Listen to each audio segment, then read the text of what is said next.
చెప్పేందుకు లేపాల్సి వచ్చింది? అది ఆడదా గాడిద 10 మంది మొగళ్ళతో వచ్చిందని నన్ను తిట్టింది కదా. మరి దాని ఇంట్లోకి రోజుకు 100 మంది వస్తారు అంటే అది 100 మంది తోటి. అందుకనే చెప్పులు ఎప్పుడు దాని చెప్పులు ఎప్పుడు కాదు, దాని చెప్పుతోటి పల్ల కొట్టాలని అనిపించింది.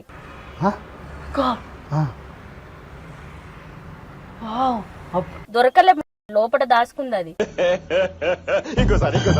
దొరకలే, లోపల దాచుకుంది అది. నువ్వు అన్న నుంచి వెళ్ళిపోతుంటే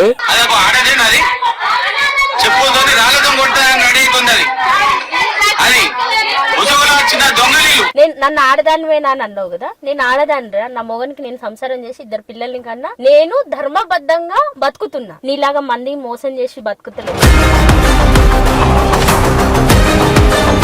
ఇక్కడతోటి ఇది ఏమైపోలేదు. నేను దొంగను కదా, మళ్ళా దొర బిడ్డ లాగా వచ్చి నిన్ను తన్నాకపోతే చూడే జ్యోతి.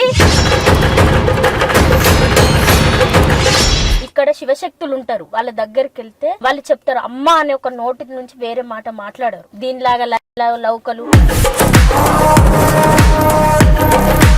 నీ ఇంట్లో ఉంటారు. మనిషికి 250 అంటే నువ్వు ఓయో నడుపుతున్నావే. మేము మీడియా తరఫున వస్తేనేమో ఇంట్లోకి రావద్దు, భక్తురాలు వచ్చి 1 లక్ష రూపాయలు ఇస్తేనేమో నీకు నచ్చుతారు. 1,10,000 ప్రభాస్ తోటి పెళ్లి చేయాలి. మరి ఆ పిల్లకి చేయలేదనుకో నేను చెప్పు దెబ్బల పాల్గొట్టనే నేను ఆ పోరిని తీసుకొచ్చి నీ బూరు నేను పీకకపోతే, నీ ఇంటి ముందు వేడి నీళ్ళలో నిన్ను షారు కాయకపోతే నేను ఆ బోక వచ్చి 4 ఇట్లా బొట్లు పెట్టి ఓం శ్రీ మాత్రే నమః అనగానే సిగ్గులేదే? దేవుని పేరు చెప్పి బతకడానికన్నా ఉండాలి మీకు ఇంత. తల్లి ఒక వీడియోలో నువ్వు చెప్పు లేపినావు, నేను అది ఒకసారి చూపిస్తా విను.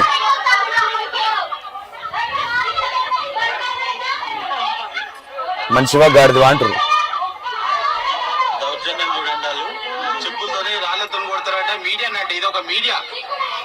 చెప్పేందుకు లేపాల్సి వచ్చింది? ఫస్ట్ నేను మీడియా కాదు, నేను హ్యూమన్ రైట్స్ నుంచి పోయినా.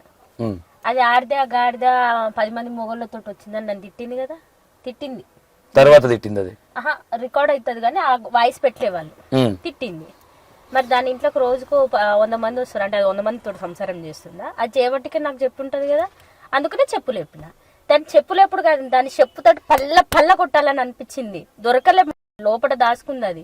దానికి దమ్ముంటే బయటకు వచ్చి అనకపోయింది అదే మాట అనలేదు. ఓకే, అందు గురించి చెప్పలేపాల్సి వచ్చింది. అవును, తర్వాత నువ్వు అన్న నుంచి వెళ్ళిపోతుంటే మనుషులు లెక్క ఉన్నారు వాళ్ళు. అదొక ఆడదేనది చెప్పుతోని రాళ్ళతో కొట్టాలని అడిగిపోయింది.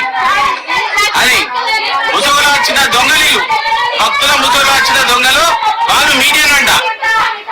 ఏం సమాచారం అండి ఇది? ఈ పనికిరానోడు వీడే పెద్ద దొంగ. వీడు సమాజం గురించి మాట్లాడుతుండే ఏమనుకోవచ్చు? సమాజాన్ని దోచుకొని తినాలనుకునేటోళ్ళు మొగడు పెళ్ళం వర్సెస్ జ్యోతి శతగోపురం మనిషి. వాని పేరేందో కూడా నాకు తెలియదు. నన్ను ఆడదానివేనా అని అన్నావు కదా. నేను ఆడదానిరా, నా మొగనికి నేను సంసారం చేసి 2 పిల్లల్ని కన్నా నేను ధర్మబద్ధంగా బతుకుతున్నా. నీలాగా మంది మోసం చేసి బతుకుతలేదు. ఈ వీడియో రిలీజ్ అయినప్పుడు నీకు ఏమనిపించింది? ఇన్స్టాల్ వచ్చినప్పుడు ఏమనిపించింది? నేను ఎవ్వరికి భయపడాను సార్. నేను ఎందుకు భయపడాలి?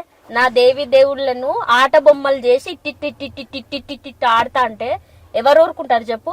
నేను హిందూగా పుట్టినా, ఈ హిందూ గడ్డ మీద బతుకుతున్నా కాబట్టి ఈ దేశ పౌరురాలుగా నన్ను ప్రశ్నించే వ్యక్తిత్వం నాకు ఉంది. నేను చెప్తున్నా కదా, మీరు చూసి నవ్వుకోవచ్చు, మీకు నోరు రాకపోవచ్చు. మా జనరేషన్ లో నా తరఫున నోరు వచ్చిందంటే నన్ను చూసి ఒక 10 మంది వచ్చి అడుగుతారేమో. దేవుడు ఎక్కడ లేడు? దేవుడు అంతటి ఉన్నాడు, నీలో ఉన్నాడు, నాలో ఉన్నాడు. ఎకిలి చెకలు చేసుకోమని చెప్పలే దేవుడు. ఓకే, మేజర్ గా ఇంకోటి ఈ వీడియోలు మీకు ఎట్లా పంపాడు అంటే దాంట్లో మీకు పెట్టినప్పుడు కూడా ఆ వాయిస్ విన్నప్పుడు మిమ్మల్ని దొంగ అనడం గానీ ఇది విన్నప్పుడు నీకు ఏమనిపించింది? మళ్ళీ పొట్టు చంపాలి విన్న అనిపించిందా? ఏమనిపించింది? మొగడు పిల్లల భర్తం నా చేతుల్లోనే అవుతుంది, ఇది మీరు రాసి పెట్టుకోండి. మణిదీపేశ్వర అమ్మవారు ఆమె కళలకు పోయి కూడా చెప్పుంటది. నాకు తెలిసి నేను సమ్మక్క సారక్క బిడ్డను. దాని కోడిబూరు, సమ్మక్కల కోడిబూరు ఎట్లా పీకుతారో అందరికి తెలుసు. ఆ జాతరకు పోయి వచ్చినోడు అట్లా పీకమని మా సమ్మక్క నా కళలకు వచ్చి చెప్పింది. ఆమె మణిదీపేశ్వర అమ్మ, ఆమెకు కూడా చెప్పుండాలి కదా. దాని పెళ్లి నా చేతులు అవుతుంది. ఇక్కడతోటి ఇది ఏమైపోలేదు. నేను దొంగను కదా, మళ్ళీ దొర బిడ్డ లాగా వచ్చి నిన్ను తన్నాకపోతే చూడే జ్యోతి కాసుకో. ఇంకోటి నువ్వు మీడియా పర్సన్ అని మీడియా వాళ్ళతో టైప్ చేసి మొగుళ్ళతో తిరుగుతుంది సిగ్గుందా అనేలాగా మాట్లాడింది. అలా ఆయన ఒక సరే ఒక లేడీ మాట్లాడిందంటే లేడీస్ తిట్టుకురు, అది వేరే విషయం. నేను కొంచెం దూరంలో ఉన్నా. అంటే ఒక లేడీని పట్టుకొని సంస్కారం లేకుండా ఒక దేవుడిని అడ్డం పెట్టుకొని నీకు దేవుని మీద ప్రేమ ఉన్నావు, నీవు ఒక ఆడపిల్లకి రెస్పెక్ట్ ఇవ్వను, నువ్వు రేపు పొద్దున దేవునికి ఎట్లా రెస్పెక్ట్ ఇస్తున్నావు?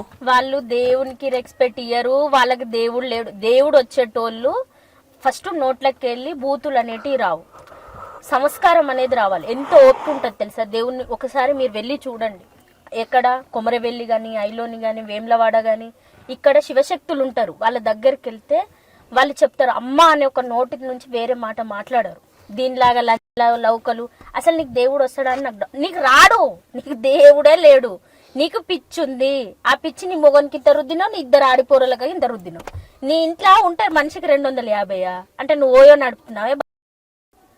నడుపుతున్నావు అంటే మేము మీడియా తరఫున వస్తేనేమో ఇంట్లోకి రావద్దు, భక్తురాలు వచ్చి 1,00,000 రూపాయలు ఇస్తేనేమో నీకు నచ్చుతారు. 1,10,000 ప్రభాస్ తోటి పెళ్లి చేయాలి. మరి ఆ పిల్లకి చేయలేదనుకో నేను చెప్పు దెబ్బల పాల్గొట్టనే నేను ఆ పోరిని తీసుకొచ్చి.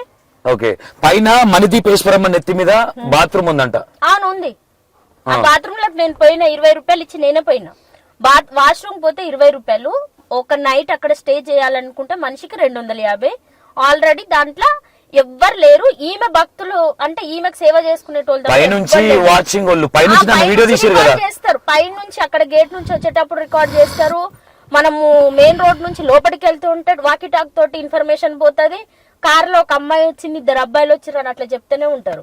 నువ్వు ఎన్ని తప్పుడు పనులు చేసి వచ్చినావు మనం ఎదుటోళ్ళకి అన్ని చూపిస్తాం. ఒకటి గుర్తు పెట్టుకో, నీ పాపం పండింది, మంచి మంచోళ్ళే పండింది. నీది ఇంకొక 2 రోజులే టైం ఉంది. ఆల్మోస్ట్ సగం పండింది. ఇంకా పూర్తిగా పండితే ఇట్లా పిసుకుతాం నిన్ను. చెప్తున్నా కదా, నువ్వు చెప్పు లేపొచ్చిన కదా, ఇప్పుడు చెప్పు దెబ్బల పాలవ్వుడు ఖచ్చితం. నీ వెనక ఎవ్వడన్నా ఉండని, నేను ఏడికైనా అంటే అడికైనా రెడీ. తెగించినోనికి తెడ్డే లింగం. నన్ను అడిగేటోడు ఎవ్వలేడు. నీ బూరు నేను పీకకపోతే, నీ ఇంటి ముందు వేడి నీళ్ళలో నిన్ను షారు కాయకపోతే నేను మా అమ్మకే పుట్టలేదు, లేదా మా అయ్య పేరే మార్చుకుంటా. చెప్తాను కదా, నీ అమ్మవారు నీకు చెప్పుకుండాలి. వస్తుంది బూరు వీకనికనా? చెప్పాలి, చెప్తాను. ఎందుకు ఇంత పర్సనల్ గా తీసుకుంటున్నా అంటే ఏం చెప్తావా? నేను నిజంగా పోయింది నేను దేనికి సార్? అసలు ధర్మంగా మాట్లాడుకోవాలంటే ఆమెకు దేవుడు లేడు అని నేను ఇక్కడ చెప్పట్లేదు. దేవుడు ప్రతి ఇంట ఉంటాడు. మనకు ప్రతి ఒక్కరికి కులవేల్పు ఉంటాడు. ఇంటింటికి ఒక దేవుడు ఉంటాడు. మనం దీపం పెట్టుకోవాలి, మన భక్తి శ్రద్ధలతోటి మనం దండం పెట్టుకోవాలి. ఆరోగ్యాలు బాగాలేకపోతే హాస్పిటల్ చూపించుకోవాలి. 1కి 4 సార్లు టెస్టులు చేయించుకోవాలి. ఆ బోక వచ్చి 4 ఇట్లా బొట్లు పెట్టి ఓం శ్రీ మాత్రే నమః అనగానే రోగం తక్కువైతుందా? కాదు కదా. అట్లాంటి మనుషులు నిజామాబాద్ ప్రజలు ఎంత అమాయకులు అంటే, ఒకడేమో నిజామాబాద్ లోనే సస్తాడు లోకల్, వాంది బాసరా అని చెప్తుంది. ఓకే, అయితే ఇప్పుడు ఫైనల్ గా ఆమె వెనుక ఒక పెద్ద టీం ఉంది, మీరు ఏం చేయలేరు అనే విధంగా మాట్లాడుతా ఉన్నారు. ఏమంటారు మీరు వెనుక టీం కి? ఆమె వెనకాల ఎవ్వరున్నా ఏదున్నా నా హిందూ ధర్మం ముందు నిలబడదు. నీ వెనకాల ఎంత పెద్ద మనిషి ఉన్నా నా నా అక్క, నా చెల్లె, నా తమ్ముళ్ళు, నా అన్నలు నా వెనకాల ఉన్నారు. నేను ఇప్పుడు ఎక్కడికి రెడీ అంటే రెడీ అనేటట్టు ఉన్నారు. నీ వెనకాల ఉన్నోని కూడా బట్టలిప్పి కొడతాం. కడ్రైర్ మీద తిరగాల వాడు నిజామాబాద్ లో. నువ్వు వాడు నీకైతే చెప్పుల దండ ఎప్పిస్తా, వాడైతే కడ్రైర్ మీద తిరగాలి. ఏం భయపడేది లేదు. ఎవరున్నా ఎవరు లేకపోయినా ధర్మం జోలికి వస్తే నాశనం అయిపోతారు. పక్కా నాశనం అవుతావు. సగం నీ చేతులారా నువ్వే నాశనం చేసుకున్నావు. ఓకే, అక్కడికి పోయిన జనాలకు, ఆ ఇన్స్టాగ్రామ్ ఫాలో అవుతున్న జనాలకు ఏం చెప్తా ఉంటారు మీరు? ఏముందని ఇన్స్టాగ్రామ్ ఫాలో అవుతారు? ఆమెను ఫాలో అయ్యే బదులు వెంకన్న స్వామి కాడికి పోండి, యాదగిరిగుట్టకు పోయి మంచిగా దండం పెట్టుకొని అయిపోయింది తల్లి, ఇప్పటి నుంచి మాకు బుద్ధి వచ్చింది, మేము మంచిగా బతుకుతామని దండం పెట్టుకొని రాండి. కానీ ఆ దొంగ నమ్మకండి. ఇంకో అది బతక నేర్చింది సార్. ఎట్లా బతక నేర్చింది అంటే 4 మంచి మాటలు చెప్తా. ఎక్కడైనా చూడండి, నా కడుపు తిప్పలైనా మీ కడుపు తిప్పలైనా ఎవరమైనా మనం పూట గడవడానికి 1,000 విద్యలు చేస్తాం. దాంట్లో ఈ మీద ఒక విద్య. 4 మంచి మాటలు చెప్తుంది, 4 చెడ్డ మాటలు చెప్తుంది. 4 మంచి మాటలు చెప్తుందా ఆమె? అంటే మంచి మాటలని నమ్మిస్తుందా? నమ్మిస్తుంది. ఆమె ఒక్కతే కాదు, ఏ చిలక జోషం చెప్పినా, ఏ మ్యూజిషియన్ అయినా, ఏ జ్యోతిషుడైనా, ఎవరైనా సరే 4 మంచి మాటలు చెప్తారు, 4 చెడు మాటలు చెప్తారు. చెడుని ఎవరు తీసుకోరు. అరే మంచిగా ఇవి 4 కరెక్టే చెప్పిండు నాకు అనేసి ఇన్స్టాగ్రామ్ లో ముఖం లేదు. మరి దానికి ముఖం లేదు. ముఖం ఉన్నదైతే కామెంట్ ఆన్ చేసుకొని పెట్టుకోవాలి. దొంగనే కదా చెప్తుండే కదా 10-15 మంది దొంగలే అని. ఓకే రైట్, విన్నర్ కదా. ఇక్కడ జస్ట్ క్లారిటీ కోసం మాత్రమే నేను కొంతవరకు దూరంగా ఉన్నా. మొత్తం ఏం జరిగిందనే జనాలకు నాకు అర్థం కావాలి ఎందుకు గేట్ దుంకాల్సి వచ్చింది. చెప్పింది కదా, మీ అర్థమైంది అనుకుంటున్నా. ఇక మీ ఇష్టం, తర్వాత మీ కర్మ. ఇక చెప్పే కాడికి చెప్తా ఉన్నాం. అక్కడ ఏం జరిగిందనేది ఆమె కూడా చెప్తా ఉన్నది. ప్రభాస్ పెళ్లి చేసుకోవాలంటే 1,10,000 అంట. ఏందో అర్థమైతే లేదు. అంతకన్నా ముందు ఒక బ్యాంక్ ఎంప్లాయ్కి ఇంకొకటి సార్, నేను ఈ మాట చెప్తుంటే ఎవరు నమ్మట్లేదు. నువ్వు విన్నది తప్ప, నేను ఎందుకు వినడం తప్పైతుంది? ఒక ఆమె సినిమా ఫీల్డ్ నుంచి అక్కడ ఉంది, ఆమె ఎవరో నాకు తెలియదు. ఈ పిల్ల ఆశపడడంలో తప్పు లేదు. ఆమె చెప్తుంది కాబట్టి అవును ఈ అక్క సినిమాలలో ఉంది కాబట్టి నాకు చేపిస్తదేమో ఒక అవగాహనతోటి విని ఉంటది. ఈ రోజులలో డబ్బులు లేని ఎవరి దగ్గర సార్? బతకాలనుకుంటే 100 దారులు ఉన్నాయి. ఆ దారులలో ఏదో మంచి దారి ఎంచుకొని బతుకు. దేవుని పేరు చెప్పుకొని దేవుణ్ణి భ్రష్టు పట్టిస్తున్నారు. నీకు సిగ్గు శరాలు లేవు. నీ శత గోపురం నీకు జంజం ఉండదు కానీ గోపురం పెట్టే అర్హత ఉన్నదా? ఏ వేద పాఠశాలలో చదివినావు? ఏ జ్ఞానవంతులు నీకు జ్ఞానం నేర్పిరు? గాయత్రి మంత్రం తెలుసా? ఓం శ్రీ మాత్రే నమః అనగానే రోగాలు తగ్గిపోతాయి అంటే క్యాన్సర్ హాస్పిటల్ ఎందుకున్నాయి? గవర్నమెంట్ హాస్పిటల్ ఎందుకున్నాయి చెప్పు మరి? చిన్న చిన్న పిల్లల్ని రేపులు ఎందుకు చేస్తారు? మరి దుష్ట సంహారం చేయడానికి వచ్చింది కదా అమ్మవారు. వీటన్నిటిని ఆపమను. మొన్న బస్సులు ఎందుకు యాక్సిడెంట్లు అయినాయి, ట్రైన్లు ఎందుకు పడిపోయినాయి? మరి అప్పటి నుంచే ఉన్నారు కదా దేవుడు మీకు. రైట్, ఇది సిచ్యువేషన్. చూద్దాం ఇంకా మరేమో ఎటెటో పోతుంది, చూసే ప్రయత్నం చేద్దాం. Right, thank you so much. Thank you మా.